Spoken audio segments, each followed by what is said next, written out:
Hey everyone, and welcome to the Sunny Go One Piece podcast. On this episode, we're going to be getting into episodes 517 through 519, which will cover manga chapters 598 through 600. And here we are, the start of the new world and the post-time skip era of One Piece, as well as the start of the Fishman Island arc.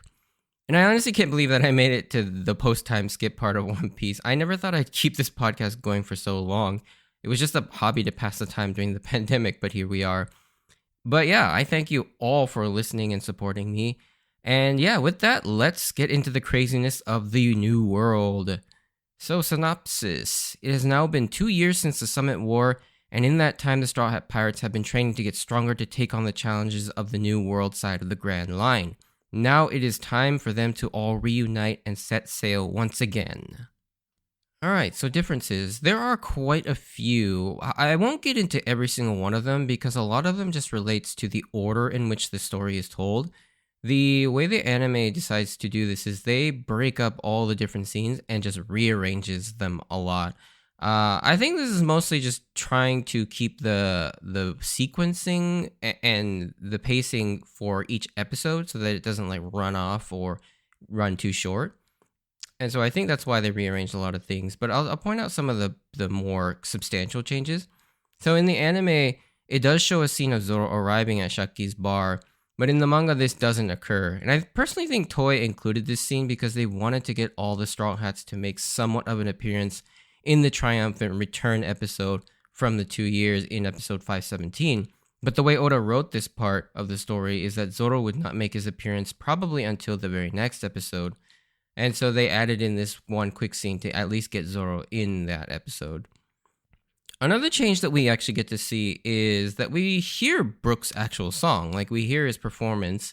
And we also see a short scene of the long arm guys that basically kidnapped him throughout his separation serial, reacting to Brook's news, which is probably that he's leaving to go rejoin the Straw Hats. And they don't take too kindly to that. Another change that we get, this is more of a censorship change in the anime. So in the manga, when Sanji is saying goodbye to all the people of the Kamabaka Island, in the manga he actually flips them off and flips the bird to them. Obviously they edit that out or they don't edit it out, but they don't show him doing that in the anime. And then lastly, in the anime we get a short scene of Nami actually like shopping for clothes, while in the manga we only get to see later on the enormous amount of goods that she's bought as they're walking around just before they run into Chopper. Alright, so with that out of the way, let's get into the episodes themselves. And yeah, woo! I am excited to finally get into the post-time script era of One Piece because this is where the series really starts to go nuts, introducing some crazy new storylines, new powers, crazy strong enemies and allies, as well as further expanding the world and lore of One Piece. And I will always like the tone and feel of the pre-time skip era more than the post-time skip era, but there is something to be said about how freaking epic this story gets from here on out, despite some missteps. And unfortunately, I have to say that it does start off with kind of a misstep because, yeah, despite how excited I am about the new world, the Fishman Island arc is probably one of my least favorite arcs in the entire series. I will get into more as we go along with why I feel this way, but it does have some great moments for sure. And just because it's my least favorite One Piece arc doesn't mean it's necessarily bad, as it is still incredibly entertaining, but just nowhere near as good as many previous and future arcs. That's more of a comment on how freaking good the rest of One Piece has been up until now, more so than a detriment to the Fishman Island arc. So before we get started, one other thing I wanted to mention is that Oda frames this as kind of almost the second start of the series, and he does a lot of callbacks both in the manga and the anime to Romance Dawn. And yeah, for the manga to commemorate this new era, the cover of Volume 61 and the color spread attached to Chapter 598 are direct recreations of the cover of Volume 1 and the color spread for Chapter 1 in the manga, updated with the new designs and including all the new crew members, which is really cool to see. And we also see that later on we'll go on to talk about the new opening in the anime as well. So the story picks up where we catch back up with Luffy on Nuskaina Island after completing his training, and true to Luffy, he's not only become strong enough to take on those massive animals, but he's befriended them like he has with so many other animals in the past. And one thing that I noticed is that Mayumi Tanaka has slightly made her performance a little bit more deeper in order to convey Luffy's aging a bit. It's very subtle, and whether this was a conscious decision or just that Mayumi Tanaka is getting older and her voice is just naturally going to change after having voiced the character for well over 10 years at this point, I'm not sure, but he does sound definitely different. And yeah, I think I like this decision. Whether it was intentional or not, I think it's a really good way of sort of showing Luffy aging and maturing. Luffy finally picks the straw hat back up from the rock that he placed the hat on from 2 years ago and is ready to head back to Sabaody with the help of Hancock and the Kuja pirates. But back at the Shaki's ripoff bar, we see Rayleigh and Shaki anticipating the Straw Hat's arrival, but Rayleigh tempers that, saying that it'll be tough for them to get back now that they're all infamous wanted pirates. But almost immediately, as sort of a joke, Toei reassures us that this is probably not going to be the case, as the first one to arrive is none other than Zoro. The one person you expected to get lost and would not actually make it on time is the first one to arrive. I do find this funny, but this scene kind of undercuts the joke later that Oda intended in the manga, because in the manga, Zoro is, like I said, in the differences, Zoro is actually the last one to be revealed to have made it to Sabaody, and in fact, it takes Oda 2 chapters to reveal Zoro. So the way Oda meant this is that he wanted us to believe that Zoro did get lost and was last, but it's revealed that he is in fact the first one to arrive. The next character we get to see is Nami, who's at a bar overhearing people talk about how the Straw Hat Pirates are recruiting, and then what looks like a group of fake Straw Hats appear. And the next member we do see is Brook, who has become an international rock star with sellout shows at Sabaody as well as in the past. And it looks like the long-armed tribes people have kind of become Brook's managers, and they've been exploiting him for profit. And yeah, they've just been making money touring with Brook, now known as the Soul King. And one thing that might confuse people here is they talk about Brook's TD, and it's not quite clear what that stands for, but TD stands for tone dial, and it basically serves as One Piece's sort of shorthand for like LPs or CDs, basically what they distribute music on. And so yeah, that's what TD is. Next, we get reintroduced to Sanji, and this is probably my first real problems with this arc, is Sanji himself. Normally, I love Sanji, and he's probably my third favorite Straw Hat, but good lord, he is insufferable in this arc. Like, the whole plot of him being overly horny for every pretty woman he sees is just annoying as hell, and it gets even worse as the arc continues. I absolutely hate Sanji in Fishman Island. It's so bad, and we'll definitely get into it because you already start seeing it here. Anyways, when the story returns to the bar, we get our first good look at the fake Straw Hats, and I have no idea how they've been kind of passing themselves off as the real Straw Hats, since none of them look anything like their real counterparts. However, one thing you'll notice is that they're all being played by the same actors of the main cast, but just shuffled around. Like, for example, the fake Luffy is being voiced by Hiroaki Hirata, who voices Sanji normally. The fake Sogeking is being voiced by Kazuki Yao, who is Frankie. The fake Frankie is voiced by Cho, who normally voices Brook, and so on. And it's crazy to think that they've been able to get away with extorting money from people riding off the back of Luffy's infamy. Like, I understand why they haven't been caught or anything, because it's probably, and this is also kind of confusing, but probably because the Marines and most smart bounty hunters kind of realize that this is not the real Luffy or the Straw Hats, so they're not worth their time. And this was probably, the world is still reeling from the chaos wrought by the war and all the terror that's been going on in the Grand Line due to the after effects of the war. And they're spread thin, but it still makes me wonder how no one just decided to beat the living crap out of these people in the 2 years, because it's not quite clear how long they've been in operation either. It seems like it's been relatively short because they're still recruiting, but I don't know, this part is kind of confusing as to like the whole logistics of the fake Straw Hats. But most of this is kind of thrown out the window when later we see the Marines getting word of the fake Straw Hats, their recruiting campaign. So either the fake Straw Hats have been able to keep things under wraps until now, or they've only been active for a very recent amount of time. And for the most part, this section of the story doesn't really make much sense to me, but I usually kind of just go with it. I don't try and question this one too much because, yeah, there's a lot of holes in this sort of fake Straw Hats storyline. I personally find the fake Straw Hats pretty funny, though. They're just their existence and how they act is pretty funny. However, they picked the wrong woman to bother this time, as Nami is confronted at gunpoint by the fake Nami, even using her bounty and epithet to boast. But in one of the cooler reappearances, we get the newly buffed Usopp walking into the bar, now using the pop greens as pachinko balls. Then what ensues next can only be described as pornographic.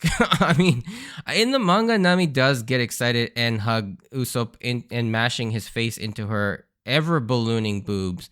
But the anime decides to throw in this weird, really explicit shot of Usopp's long nose in between her boobs, making it look incredibly suggestive to the point where I have no idea how this was passed through the censors, even in Japan, because it's so explicit.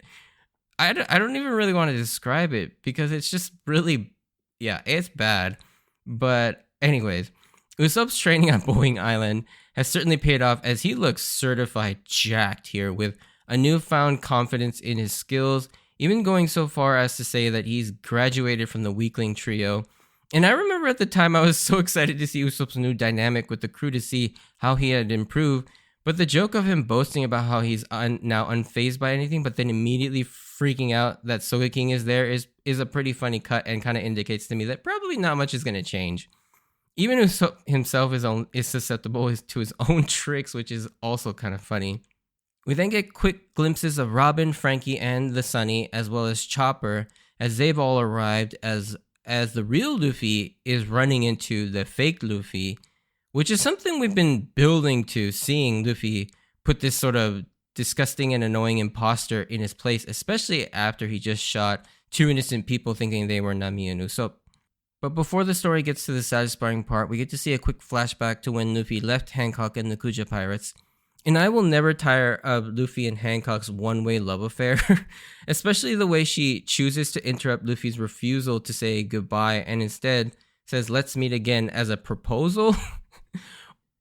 One other thing about this moment that I always really loved is just how much Luffy has endeared himself to the usual men-hating women of Amazon Lily, to the point where they make sure to remind him that if they ever need him, that he can call upon them whenever. And which I just love seeing how Luffy's growing list of friends and allies is just forming all over the world now. And it's just a really cool sight to see. I don't know what it is, but it's just really heartening to see because you know it's going to pay off later at the end of the story.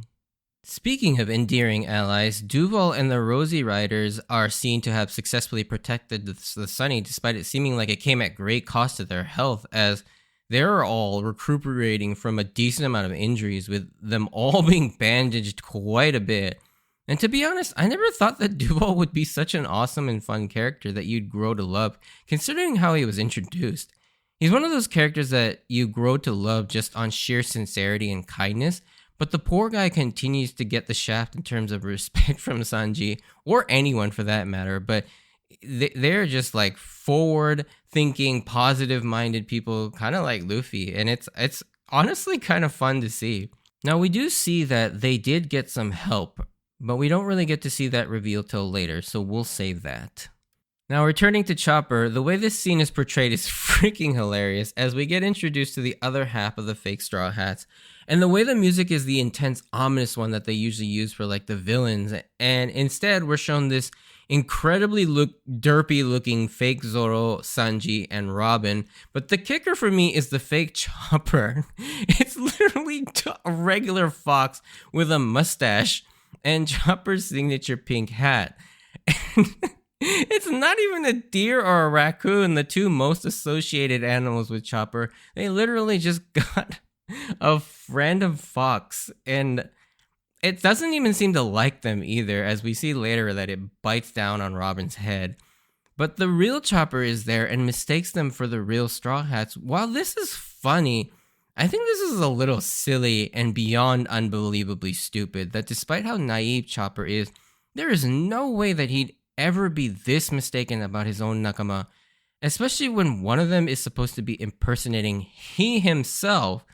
I mean, later on, when we see him absolutely freak out because Robin being captured and the fake Straw Hats not caring, just goes way too far. Like, there's being naive and then there's just being brain dead stupid.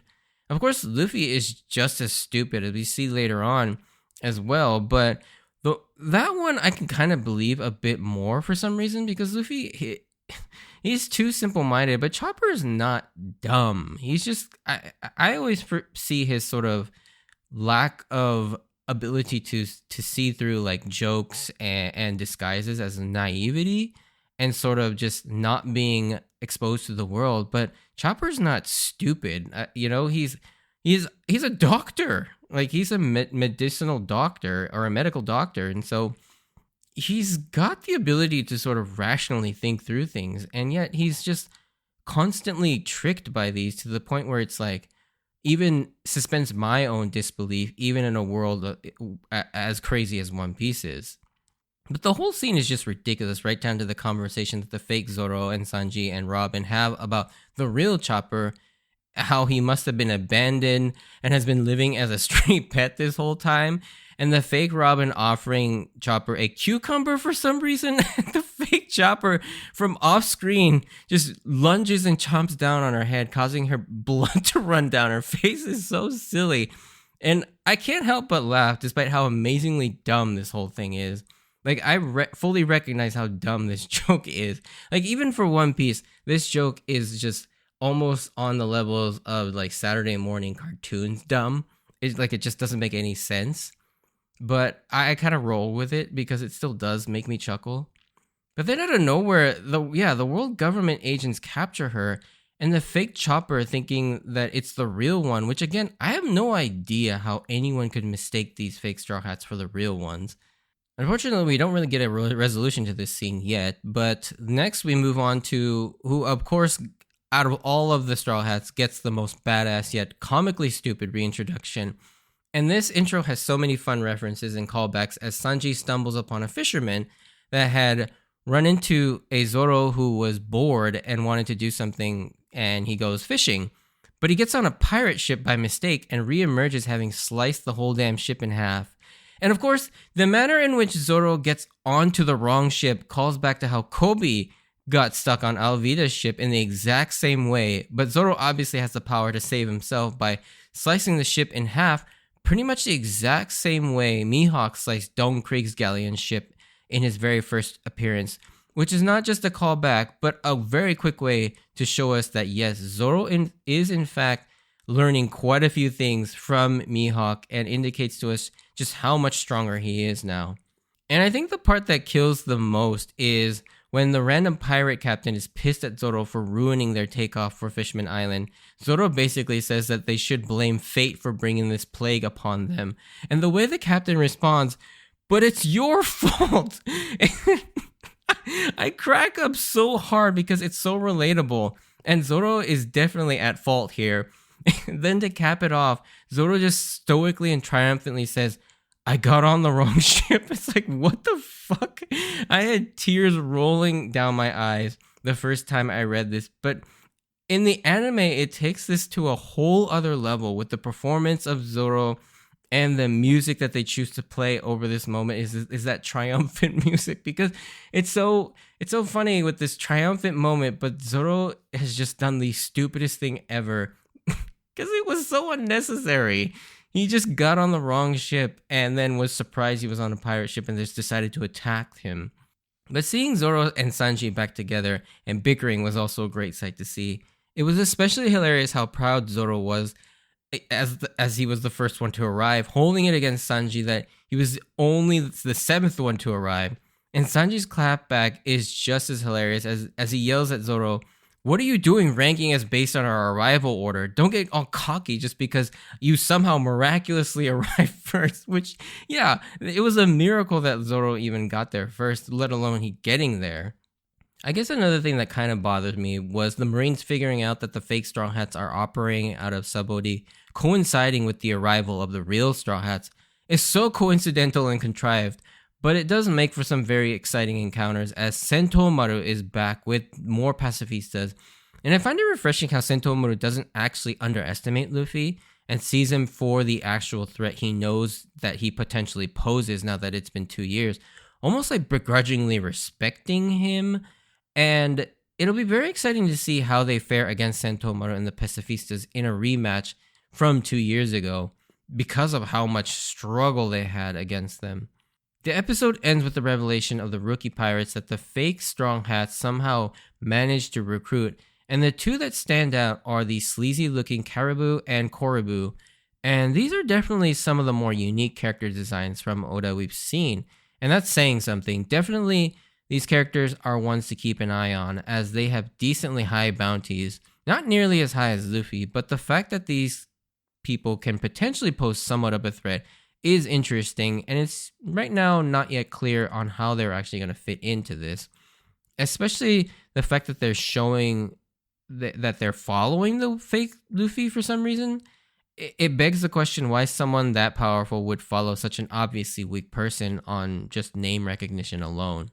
Now that we've finished talking about the episodes themselves, I wanted to take some time to talk about the Straw Hats and their new redesigns for the 2-year time skip.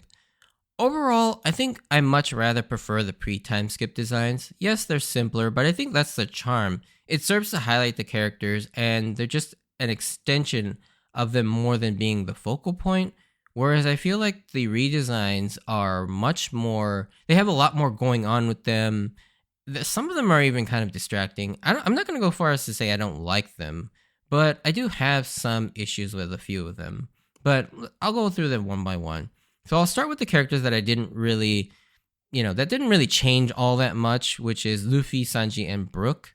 Luffy pretty much just gets the red flowy and open shirt blouse with the yellow sash around his waist, and I think this is a good evolution of his iconic original outfit. And I remember watching a YouTube video that talks about the effectiveness of this redesign, and I wish I could remember who it was so that I can give them credit, but it was a good video. But essentially, they talk about how that now that Luffy has the sleeves, it helps to kind of emphasize his stretching because you can see the starting of the limb and it shows like where it goes, kind of similar to how when he does leg attacks with his shorts. And yeah, I thought that was a really good point. It does really serve to highlight Luffy's stretching abilities because you now can see where it begins. Sanji, on the other hand, is also very similar and is just unchanged apart from the goatee and the fact that his hair is now covering his left eye as opposed to his right eye. And sadly, I didn't even notice that this was a thing until probably halfway into Fishman Island, and I started to realize, wait, his hair's on the wrong side. And I did a double take and went back to double check. And I remember at the time, I was like, holy crap. How did I not see this? But yeah, we've now seen both of Sanji's eyes, just not at the same time, at least canonically. One thing that surprised me about this when I first saw it was how the eyebrows aren't symmetrical. They go in the same direction on both sides, so both swirls are on the right side of his face instead of, his right eye having the swirls on the right side and the left swirl, or the left eye having the left swirl on the left side, but they're both on the right side no matter what eye it's on. That was also very surprising to me, but I think it works. Now, Brook is different, but for the most part, I feel like he is the same. Like, Brook is noticeably different with the flower pattern pants, the crown, and the feather boa scarf, but he effectively looks the same. I don't really have much of an opinion on this, as Brook's original design was fine, and I liked it, but I will admit, it might have been a little too simple, and mostly reliant on the fact that he was a tall, skinny skeleton, and I do think the redesign is good, but he may have like one too many things going on with him. Like, if he just had like 2 out of those 3 things, I think it would be perfect. Maybe revert the pants back to black and keep the scarf and the crown, or take the crown, keep his old hat back, and then give him the feather boa and the pants, or some combination of 2 of the 3. But I think having all 3 is a little much, but overall, I don't really mind Brook's redesign. The next group do have noticeable changes both physically and their outfits with their designs, and that is Zoro, Nami, and Usopp. Zoro, for the most part, I don't mind his redesign, but I do like his original look way better.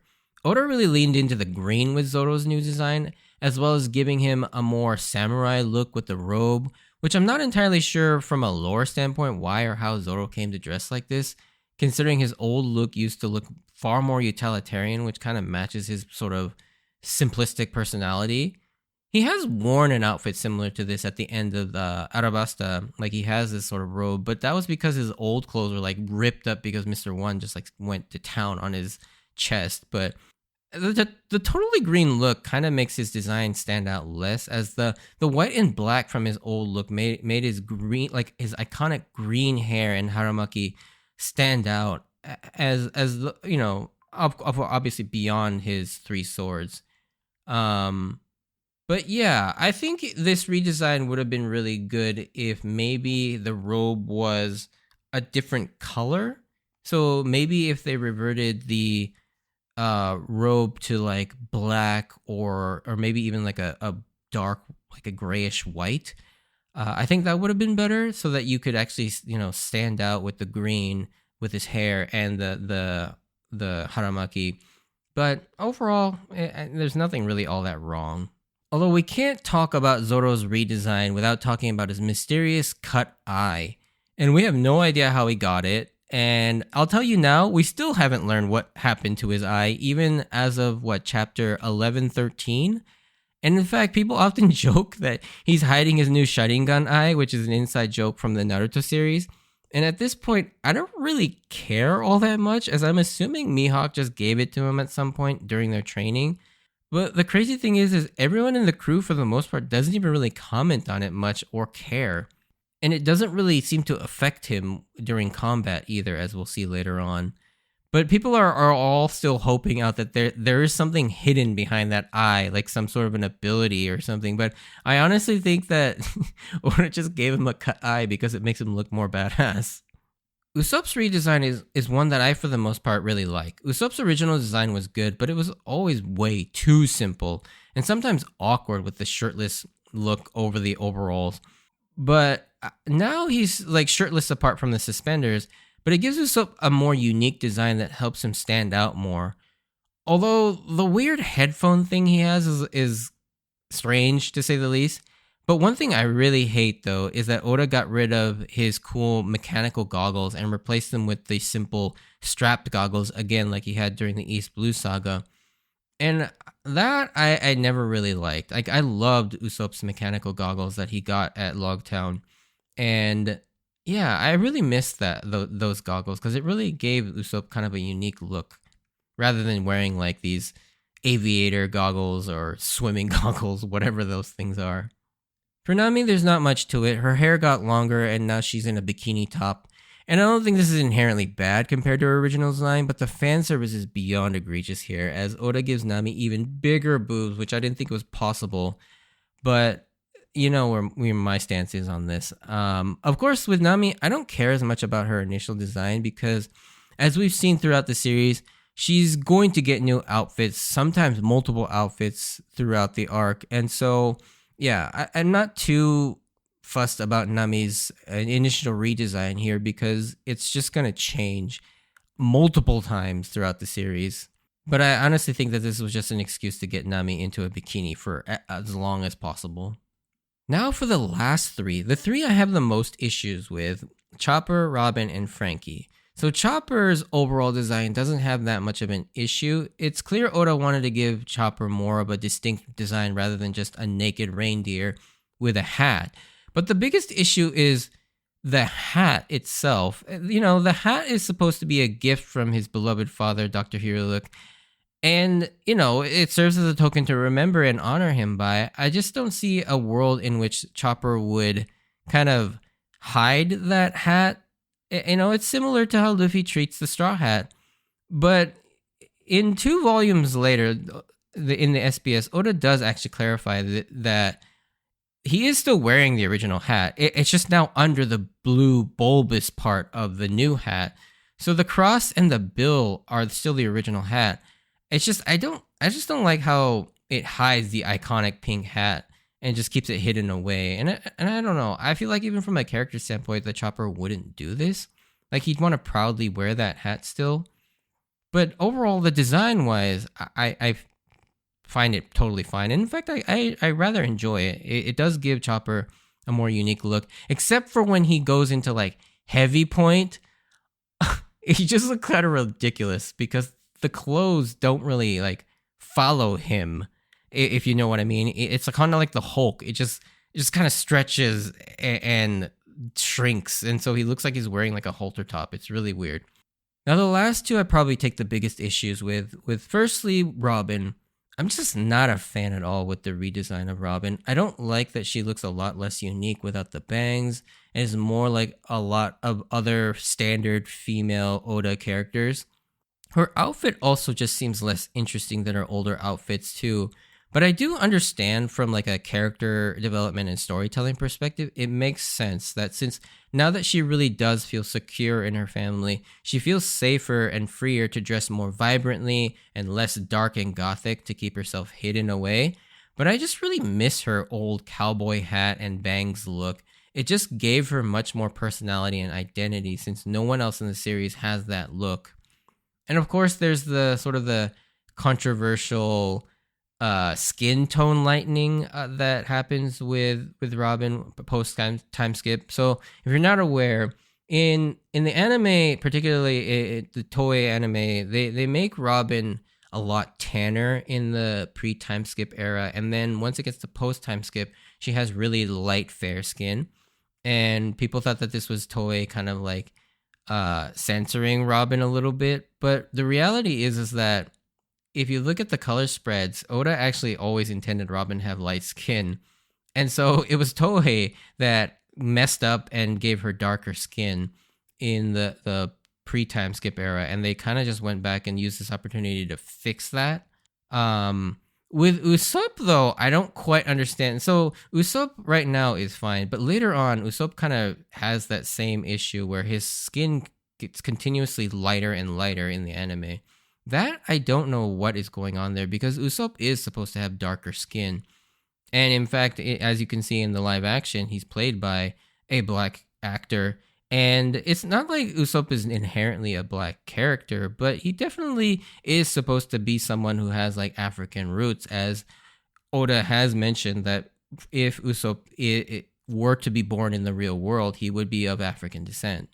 But that we'll get to because that's an issue that happens much later in the episode or in the series. Lastly, we get to Frankie, and I don't think it's necessarily a bad redesign. I'm just not a fan because I just really liked Frankie's old design. It just seems like Frankie has become far less mobile in this form, and it's kind of ridiculous how large his shoulders are. Like, how does he even get those Hawaiian shirts on? Also, the loss of his iconic pompadour style hair also makes him less interesting visually too. Although this isn't too much of an issue, as we do see later on that he has the ability to change his hair. And I just think there's just too much going on with Frankie. There's just way too much going on. And I understand he's supposed to be bigger so that he could be tougher.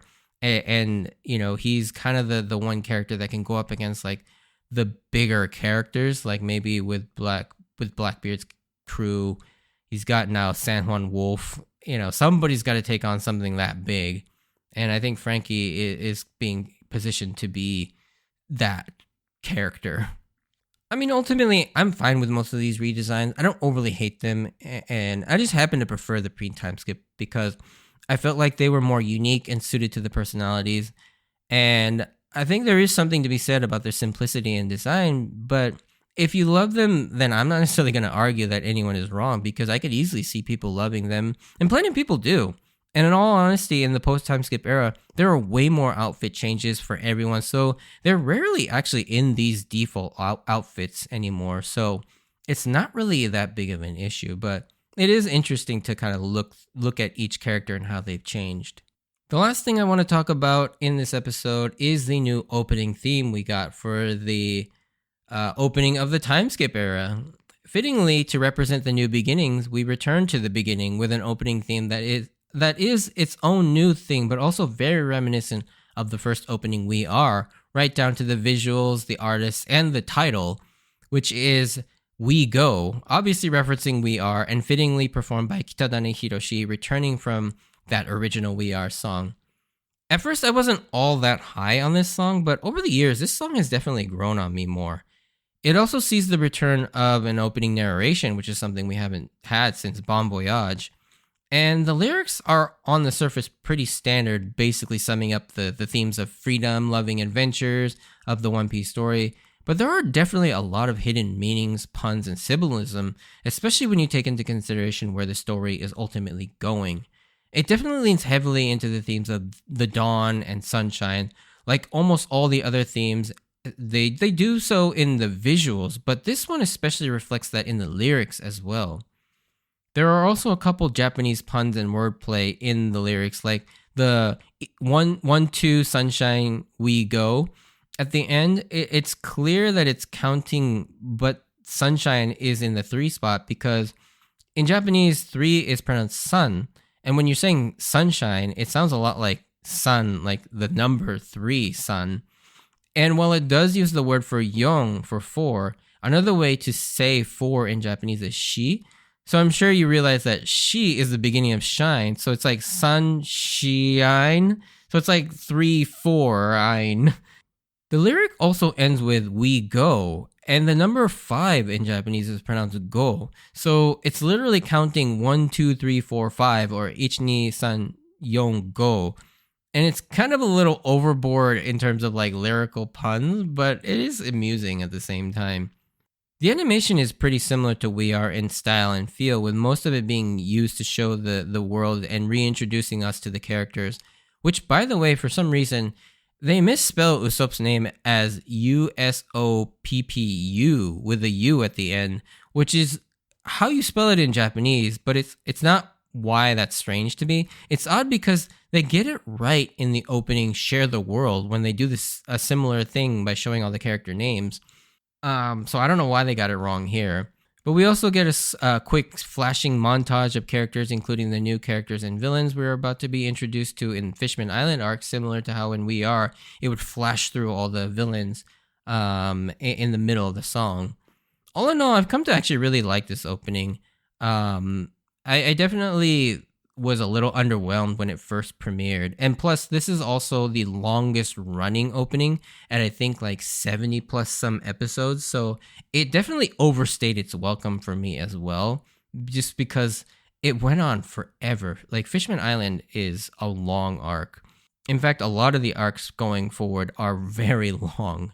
And so later on, they kind of break up the monotony by usually having 2 opening themes per arc because of how long they are. But with Fishman Island, they use We Go for so long. And I think that also contributed to my initial kind of hesitancy with this song. But overall, yeah, I really enjoy it now looking back on it.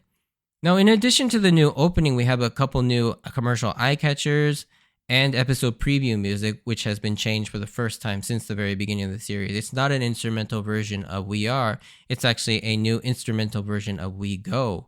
And so, yeah, they've kind of overhauled the entire aesthetic of the show. And I do miss the old commercial eye catchers because they play the same song every time. And the only difference is that what character is picking up the item as they're walking by.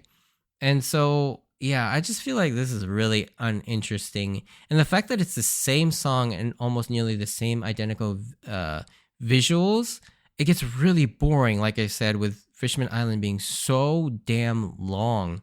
And the commercial eye catchers go on even past this arc. And so, yeah, it gets pretty boring. And I miss the old commercial eye catchers. Thankfully, they will make a return eventually. In fact, they get a little bit more creative with a lot of the commercial eye catchers going forward. But yeah, here we are, the start of the new world and getting ready to go to Fishman Island. And I will say, Fishman Island, like I said, is one of my least favorite arcs in the story, but the episodes leading up to it are pretty awesome, especially in the next set that we'll talk about in the next podcast episode. So definitely look forward to that. I'm not sure if I will be able to get this episode out because I'm about to go out of town. And so it may be a couple weeks before I get the next episode up, but we'll see how quickly I can get it up. But anyways, if you did enjoy this, send me a like or comment. And if you want to join me on this journey of rewatching One Piece, please consider subscribing and check out my Instagram and Twitter/X account at Senigo Podcast for updates on when I post new episodes. And as always, I wanted to thank you for taking the time to listen to my podcast. Just a short comment in the spoiler section. It's only going to take like a minute or two, but there is something I kind of want to just point out. But if you're not interested in that, stay safe out there, and I hope to see you on the next episode. Bye.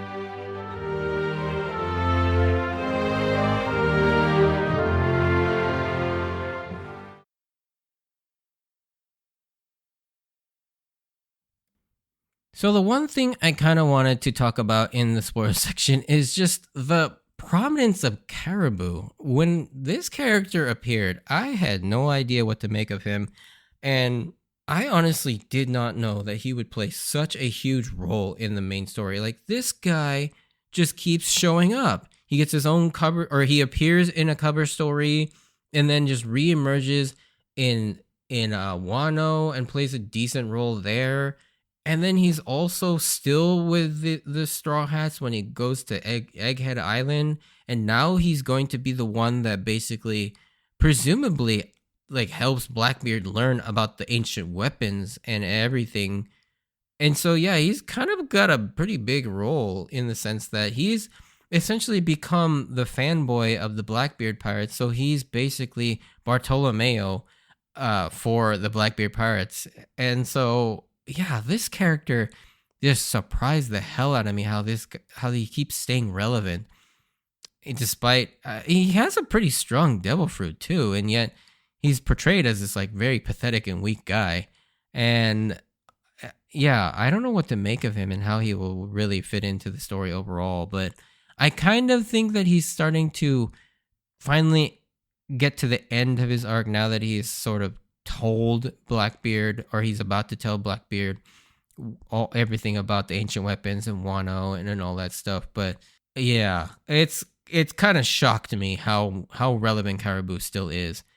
And you know what's funny though? I completely forgot. Like, I don't even know. I didn't even know he had a brother, to be honest. I completely forgot he actually had a brother named Koribou until I did this rewatch. Because as you can tell, again, I'm not a fan of Fishman Island, so I haven't rewatched it as much. I've probably only gone through it maybe 3 or 4 times between the manga and the anime. I just don't really like watching Fishman Island all that much, other than in short clips. But yeah, that's kind of all I really wanted to talk about in this spoiler section, and since this episode is getting pretty long, I'm going to cut it off there. But thanks for listening, and see ya!